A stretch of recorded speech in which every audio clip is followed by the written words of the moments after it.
It's not an accident that the axiomatic Western individual is someone who was unfairly nailed to a cross and tortured. It's like, yes, right, exactly. So what do you do about that? Well, I thought about that for a long time too. It's like, well, you don't get together in a damn mob, because all that does is allow you to be as horrible as you could possibly imagine and suffer from none of the consequences. That's a bad idea. So how about we don't do that?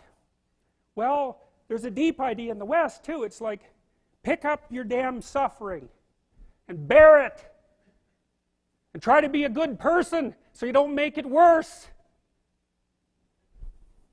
Well, that's a truth. You know, I read a lot about the terrible things that people have done to each other. You just cannot even imagine it. It's so awful. So you don't want to be someone like that. Now, do you have a reason to be? Yes. You have lots of reasons to be. God, there's reasons to be resentful about your existence. Everyone you know is going to die. You know, you too. And there's going to be a fair bit of pain along the way, and lots of it's going to be unfair. It's like, yeah, no wonder you're resentful. It's like, act it out and see what happens. You make everything you're complaining about infinitely worse. There's this idea that hell is a bottomless pit, and that's because no matter how bad it is, some stupid son of a bitch like you could figure out a way to make it a lot worse. So you think, well, what do you do about that? Well, you accept it.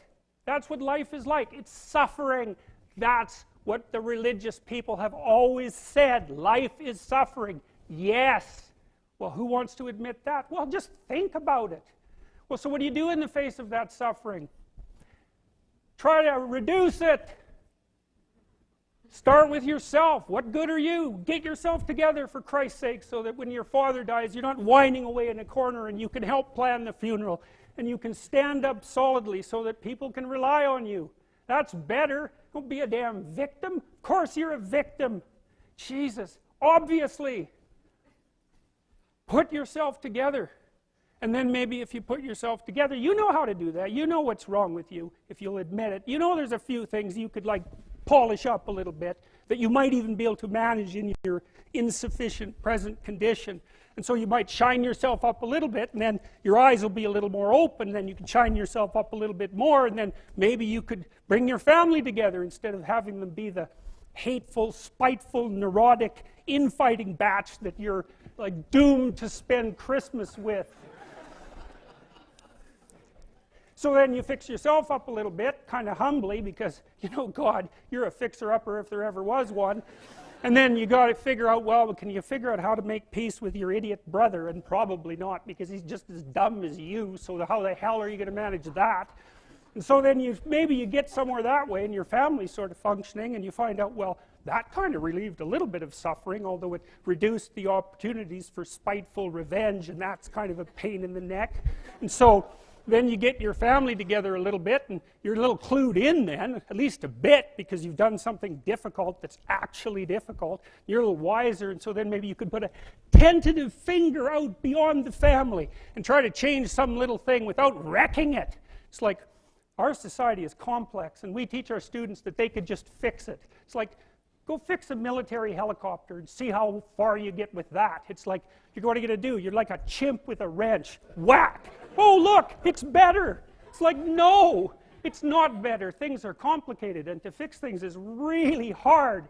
And you have to be like a golden tool to fix things, and you're not. So, and that's the other message of the West. It's like, how do you overcome the suffering of life?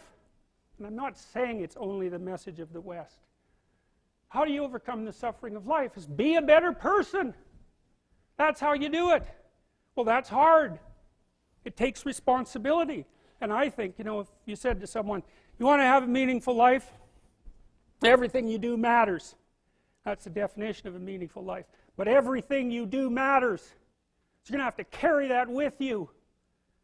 Or do you want to just forget about the whole meaning thing, and then you don't have any responsibility, because who the hell cares, and you can wander through life doing whatever you want, gratifying impulsive desires for how useful that's going to be, and You're stuck in meaninglessness, but you don't have any responsibility. Which one do you want? Well, ask yourself, which one are you pursuing? And you'll find very rapidly that it isn't the majority of your soul that's pursuing the whole meaning thing, because, well, look what you have to do that. You have to take on the fact that life is suffering. You have to put yourself together in the face of that. Well, that's hard. Christ, it's amazing people can even do it. I'm stunned every day when I go outside and it isn't a riot with everything burning. Because really, God, you talk to people, it's like, I knew this guy, he'd been in a motorcycle accident and it really ruined him, and he was like a linesman, you know, working on the power, and he was working with someone who had Parkinson's disease, and they had complementary inadequacies, and so two of them could do the job of one person, and so they're out there fixing power lines in the freezing cold, despite the fact that one was 3/4 wrecked with a motorcycle accident and the other one had Parkinson's. It's like, that's how our civilization works. It's like, there's all these ruined people out there, they've got problems like you can't believe. Off they go to work and do things they don't even like, and look, the lights are on. My God, it's unbelievable. It's a miracle. It's a miracle. And we're so ungrateful. College students, the postmodern types, they're so ungrateful. You know, they don't know that they're surrounded by just a bloody miracle. It's a miracle that all this stuff works. That all you crazy chimpanzees that don't know each other can sit in the same room for 2 hours sweltering away without tearing each other apart, because that's what chimps do. So, anyways, so what happened? Well, I made some videos and I got to the bottom of some things, at least as far as I can tell, so I told you what the bottom is, and then I've got this idea about what you might do about it, which isn't my idea. It's not my idea. It's an old idea. It's far older than Christianity. It's old. It's the oldest story of mankind. Get yourself together. Transcend your suffering. See if you can be some kind of hero. Make the suffering in the world less. Well, that's the way forward, as far as I can tell, if there is any way forward. And that's what's under assault by the postmodernists. So look out, because they know exactly what they're doing, and they know exactly why they're doing it.